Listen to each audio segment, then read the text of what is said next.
Long preparation of these as always. How ready are you feeling with all three guys? This camp's been really good. Yeah, this has been, apart from that one COVID interruption, compared to the last camp, this has been fantastic.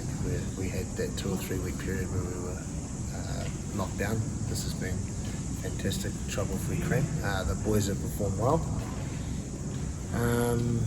Yeah, to be honest, I'm just proud of the guys. I'm really proud of the guys and the guys that support these guys, because it takes an army to get these guys ready. And you know, the unheralded kind of heroes of this gym are the people that you never hear about, that are never in front of the camera, that are pushing these guys every week.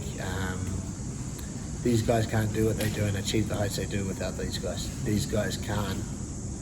You can't buy a McLaren, you can't buy jet skis, you can't buy houses, you can't do all these things without these guys. You can't do any of that. So when you're doing those things, when you're enjoying those moments, that is thanks to these guys, in my opinion. When you have 3 fighters on a card, how many, you say that it's an army, how many people would it take to prepare all these guys for these fights? There's 35, 40 professional fighters in here, you know, and a good many of them could be in the UFC as well. But it's about the right timing, it's about the right opportunities, it's about all sorts of things to make that step. But yeah, it's like there's 35 guys in here training, all professionals. There's a myriad of coaches, from Doug, Mike, Tristram, my jiu-jitsu coaches, which is a real media shy, who are never in the media. It's not like any Super Rugby team or All Black team or anything. There's a whole lot of people behind the scenes that make the machine tick. Yeah.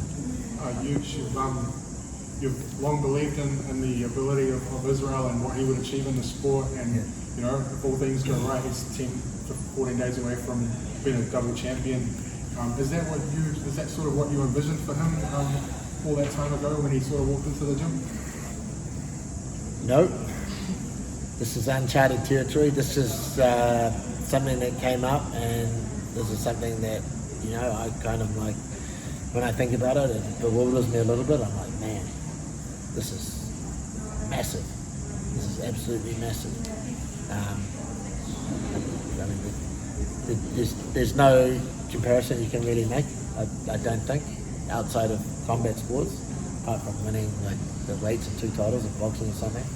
It's not like the All Blacks can go and win the Rugby League World Cup or anything, you know, like it's hard to compare, but yeah, it's something that completely got me by surprise. And when I think about it, I'm like, wow, it's an amazing thing to be able to win, to have the opportunity to possibly win 2 bouts in above 2 weight classes. When it's not boxing, it's not the myriad of weight classes that there are in boxing, separated by a few pounds. There's only a few weight classes, and you've got to go up significantly to get that next bout, or down significantly. So it's a hard task. And from a coaching perspective, has much changed from the Paulo Costa fight to this fight? Jan is a similar fighter. He does grapple a little bit, but he's kind of forgotten that he likes to grapple. His last sort of 5 or 6 fights when he's been knocking people out, has much changed in terms of a game plan around how he approaches this fight? Every single fight, we anticipate that one opponent that is going to be able to close that gap and put us into territory that we haven't necessarily been in so much. And we prepare for that, and we expect that, and then it never happens, because Israel's just too good at controlling that distance. So this fight, we have that same expectation that Jan's going to be the guy with his physicality and his size. Finally, there's going to be someone that's going to be able to close that distance and push Israel against the cage, and maybe even take Israel down. And we definitely have prepared for those facets of the game.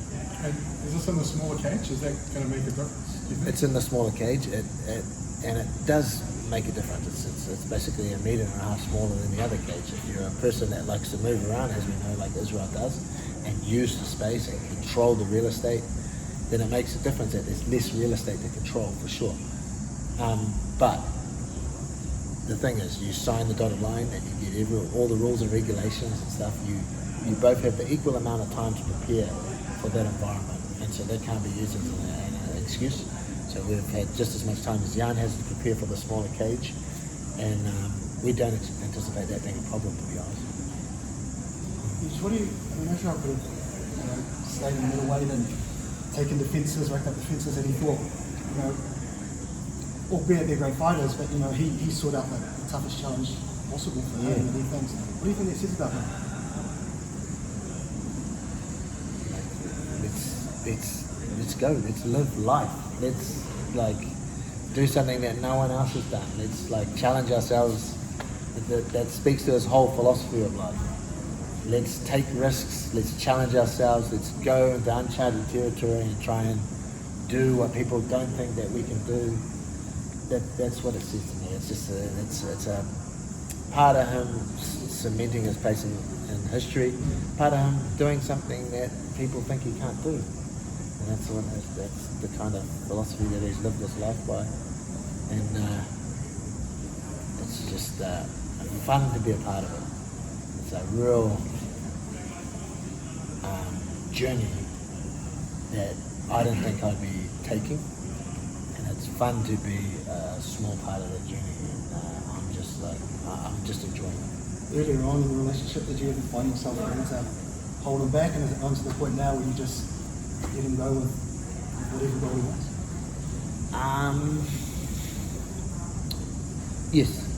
Yes, I definitely held him back. I held him back for a long time.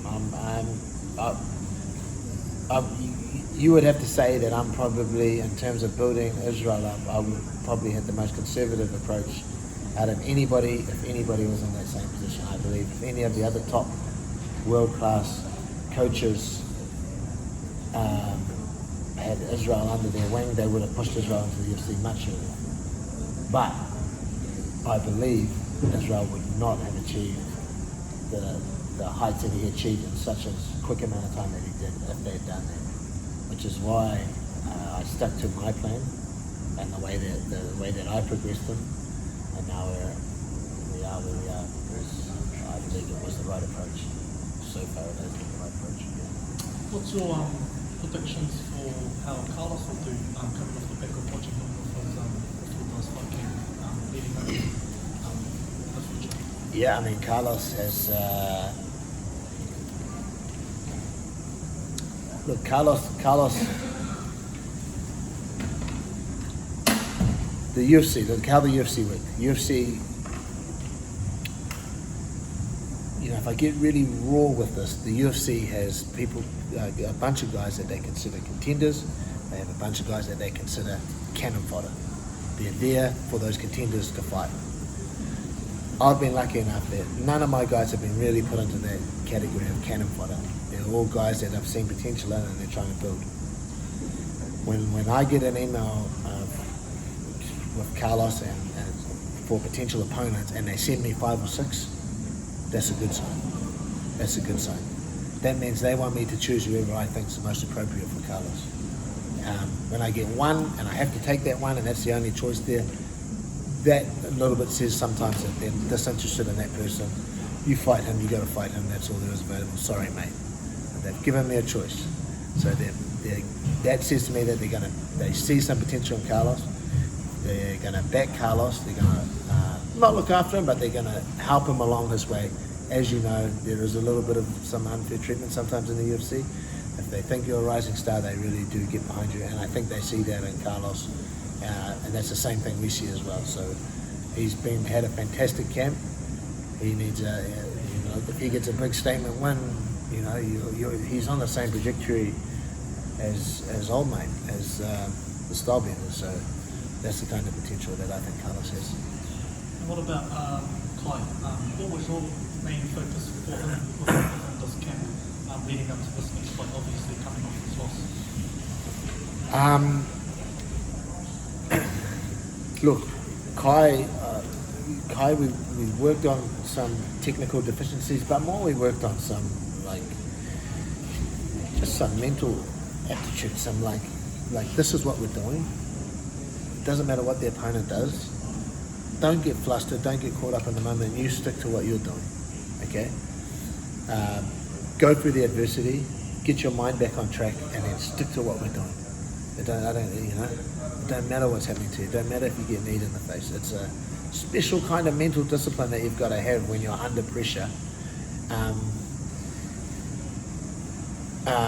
And Kai's been a little bit inconsistent with that. He's shown it, but then other times he's veered away from it. But this fight, we've really drilled it into him. It's like, no matter what happens, something's not going your way in a fight. That by no means means the fight's not going your way.